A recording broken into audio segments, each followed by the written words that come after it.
Hello everyone, welcome to my very first vlog. ഇന്ന് ഈ സമയത്ത് സ്റ്റേഷനിലിരിക്കുന്നത് ഒരു ചെറിയ വൺ ഡേ ട്രിപ്പ് പോകാനാണ്. വേറെ അങ്ങോട്ടല്ല, നിലമ്പൂരിലേക്കാണ് പോകുന്നത്.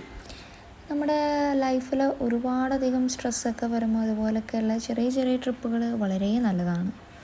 സോ നമ്മളൊരു 9 മണിയായപ്പോൾ ഷൊർണൂർ എത്തി. ഷൊർണൂർ ജംഗ്ഷനിൽ നിന്നാണ് നിലമ്പൂരിലോട്ടുള്ള ട്രെയിൻ. അപ്പോൾ അവിടെ നിന്ന് ചെറിയൊരു ബ്രേക്ക്ഫാസ്റ്റൊക്കെ കഴിച്ചിട്ട് നമ്മൾ നമ്മുടെ ട്രെയിന് വേണ്ടി വെയിറ്റ് ചെയ്യാണ്.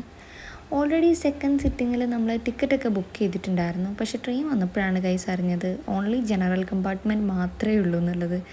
ടിക്കറ്റിൻ്റെ പൈസ പോയതിൽ നല്ല വിഷമമുണ്ടായിരുന്നു. കാരണം ഇതൊരു ബഡ്ജറ്റ് ഫ്രണ്ട്ലി ട്രിപ്പ് ആക്കണം എന്നായിരുന്നു എനിക്ക്. എന്താ ചെയ്യുക, ഇനിയിപ്പോൾ ഒന്നും പറഞ്ഞിട്ട് കാര്യമില്ല.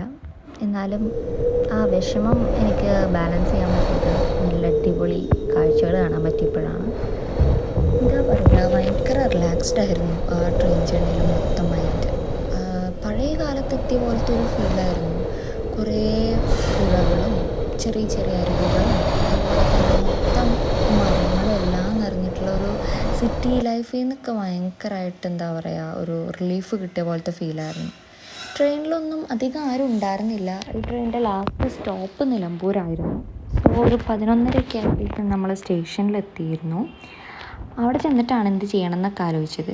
അപ്പോൾ ഫസ്റ്റ് തന്നെ അധികം ആരും എക്സ്പ്ലോർ ചെയ്യാത്ത എന്താ പറയുക, ഒരു റെയിൻ ഫോറസ്റ്റ് ഉണ്ട്, നെടുങ്കയം റെയിൻ ഫോറസ്റ്റ്. അപ്പോൾ അങ്ങോട്ട് തന്നെ ആദ്യം പോകാമെന്ന് വെച്ചു. ഫസ്റ്റ് നമ്മൾ ബസ്സൊക്കെ എടുത്തിട്ട് പോകാമെന്നാണ് വിചാരിച്ചത്. പക്ഷെ അവിടെ ചോദിച്ചു കഴിഞ്ഞ് പറയാൻ പറ്റിയത് ബസ്സിങ്ങിൻ്റെ ടൈമിങ്ങും കാര്യങ്ങളൊക്കെ വെച്ച് നോക്കുകയാണെങ്കിൽ നമുക്ക് റിട്ടേൺ ട്രെയിനും നമ്മൾ ടിക്കറ്റ് ബുക്ക് ചെയ്തിട്ടുണ്ടായിരുന്നു. അപ്പോൾ ആ സമയത്തേക്ക് എത്താൻ പറ്റിയെന്ന് വരത്തില്ല. അപ്പോൾ അങ്ങനെ ഓട്ടോ എടുത്തിട്ടാണ് നമ്മൾ പോകുന്നത്. അവർ വലിയ ചാർജൊന്നും പറഞ്ഞില്ല. ഭയങ്കര ഫ്രണ്ട്ലി ആയിട്ടും ഭയങ്കര എന്താ പറയുക, ഭയങ്കര വെൽക്കമിങ് ആയിട്ടുള്ള ആൾക്കാരായിരുന്നു അവിടെ ഉണ്ടായിരുന്നത്. ഈ റെയിൻ ഫോറസ്റ്റിലോട്ടുള്ള ടിക്കറ്റിന് വലിയ പൈസയൊന്നും ആയില്ല. പക്ഷേ എങ്കിൽ കൂടെ അവിടെ ഗൂഗിൾ പേ എടുക്കുന്നുള്ളൂ, ക്യാഷ് ആയിട്ടൊന്നും എടുക്കുന്നില്ല.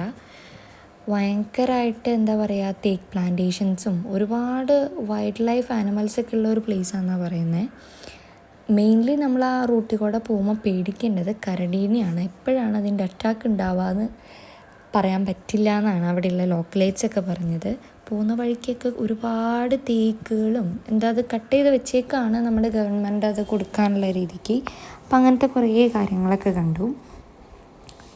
ഈ കാണുന്ന എന്താ പറയുക, ബ്രിഡ്ജ് എന്ന് പറയുന്നത് ബ്രിട്ടീഷുകാർ ഉണ്ടാക്കിയ സംഭവമാണ്. അത് പൊളിക്കാനായിട്ട് ഒരുപാട് പേര് നോക്കിയിട്ടും അത് പറ്റിയിട്ടില്ല. കാരണം അത്ര എന്താ പറയുക, സ്ട്രോങ് ആയിട്ട് ഉണ്ടാക്കിയതാണ്. ഇത്ര നാളായിട്ടൊരു കുഴപ്പമില്ലാതെ നിൽക്കുന്നുണ്ട്.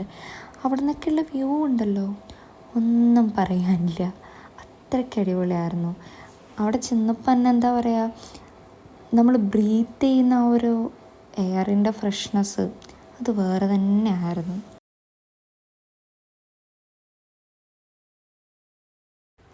ഇത് മെയിൻലി ഒരു ട്രൈബൽ ഏരിയ കൂടിയാണ് കേട്ടോ. നമുക്ക് കുറേ സ്ഥലങ്ങളിലേക്കൊന്നും ഈ ഫോറസ്റ്റിൻ്റെ ഉള്ളിലോട്ട് നമ്മൾ അലൗ ചെയ്യത്തില്ല. കാരണം വളരെ എന്താ പറയുക, ഡിഫറെൻ്റ് ആയിട്ടുള്ള ഒരു ട്രൈബൽ കമ്മ്യൂണിറ്റി ഇവിടെ താമസിക്കുന്നുണ്ട്. അവർക്കിപ്പോൾ ഗവൺമെൻറ് ഒരുപാട് വീടുകൾ, ചെറിയ ചെറിയ സ്കൂളുകൾ എല്ലാം വെച്ച് കൊടുത്തിട്ടുണ്ട്. അതൊക്കെ നമുക്ക് കാണാൻ പറ്റിയായിരുന്നു പോകുന്ന വഴിക്ക്. കുറച്ച് നേരം, എനിക്ക് തോന്നുന്നു 10-15 മിനിറ്റ്സ് ഒരു ഫോറസ്റ്റിൻ്റെ ഉള്ളിൽ കൂടെ ഇങ്ങനെ നടന്നു കഴിയുമ്പോൾ നമ്മൾ എത്തുന്നത് ഇങ്ങനത്തെ ഒരു ചെറിയൊരു പ്ലേസിലേക്കാണ്. ഇതൊക്കെ പിന്നെ ട്രൈബൽ ഏരിയയിലോട്ട് നമ്മൾ കടന്നു. ഒരു പകുതി വരെ നമുക്ക് പോകാൻ പറ്റുമായിരുന്നു. ആ ഒരു ഏരിയയാണ്. വളരെ ബ്യൂട്ടിഫുള്ളായിരുന്നു. എനിക്ക് വെള്ളം കണ്ടിട്ട് ഇറങ്ങണോ എന്നുള്ളൊരു ഭയങ്കര ടെൻഡൻസി ആയിരുന്നു. ലാസ്റ്റ് ജസ്റ്റ് ഒന്ന് കാല് നനച്ചിട്ട് കയറാമെന്ന് വിചാരിച്ചു. എന്താ പറയുക, കിളികളുടെ സൗണ്ടൊക്കെ നമുക്കിങ്ങനെ കേട്ടിരിക്കാൻ പറ്റും. വേറെ ഒരു ഡിസ്റ്റർബിങ് സൗണ്ട്സും ഒന്നുമില്ലാതെ ഫോറസ്റ്റിൻ്റെ സൗണ്ട് കേട്ടിരിക്കുക എന്ന് പറയുന്നത് വളരെ സുഖമുള്ള കാര്യമാണ്. പിന്നെ ഈ റെയിൻ ഫോറസ്റ്റ് വേറൊരു പേരിൽ കൂടെ അറിയപ്പെടുന്നുണ്ട്, എലിഫൻറ്റ് ലാൻഡ് എന്ന് പറഞ്ഞിട്ട്. അപ്പോൾ പോകുന്നതിന് മുന്നേ ഒരു എലിഫൻറ്റിനെങ്കിലും കണ്ടില്ലെങ്കിൽ ശരിയാവില്ലല്ലോ എന്ന് വിചാരിച്ചിരിക്കുന്ന സമയത്താണ് ദൂരെ നിന്നെങ്കിലും ഒരു എലിഫൻറ്റിനെ നമുക്ക് കാണാൻ പറ്റി. അവിടെ നമ്മൾ പോയത് തേക്ക് മ്യൂസിയത്തിലോട്ടാണ്. ഇവിടെ അങ്ങനെ പ്രത്യേകിച്ചൊന്നും കാണാനില്ല കേട്ടോ. നമ്മളൊരു 30 മിനിറ്റ്സേ ഇവിടെ സ്പെൻഡ് ചെയ്തിട്ടുള്ളൂ. ഓൾമോസ്റ്റ് ഒരു 1 അവറിൻ്റെ അടുത്ത് നമ്മൾ റെയിൻ ഫോറസ്റ്റിൽ സ്പെൻഡ് ചെയ്തിട്ടുണ്ടായിരുന്നു. നമ്മൾ റിട്ടേൺ വരാനിരുന്നത് ബൈ ട്രെയിൻ തന്നെയായിരുന്നു. പക്ഷെ അവിടെ ചോദിച്ചു കഴിഞ്ഞപ്പോൾ അറിയാൻ പറ്റിയത് ട്രെയിനേക്കാളും നല്ലത് ബസ്സായിരുന്നു എന്നാണ്. എനിക്ക് കോഴിക്കോട് വരെ എത്തേണ്ടതാണ്. വിത്തിൻ 2 or 3 hours നമുക്ക് കോഴിക്കോട് റീച്ച് ആവാൻ പറ്റും ബൈ ബസ്സാണെന്നുണ്ടെങ്കിൽ. പിന്നെ നമ്മൾ ലേറ്റ് ആയായിരുന്നു, അപ്പോൾ നമ്മൾ ബുക്ക് ചെയ്ത ട്രെയിനൊന്നും പോകാൻ പറ്റിയില്ല, ആ പൈസയും പോയി. സോ ഇതാണ് എൻ്റെ ഒരു മിനി വ്ളോഗ്. ഇഷ്ടമായാൽ നിങ്ങൾ ലൈക്ക് ചെയ്യുക, സബ്സ്ക്രൈബ് ചെയ്യുക. ബൈ.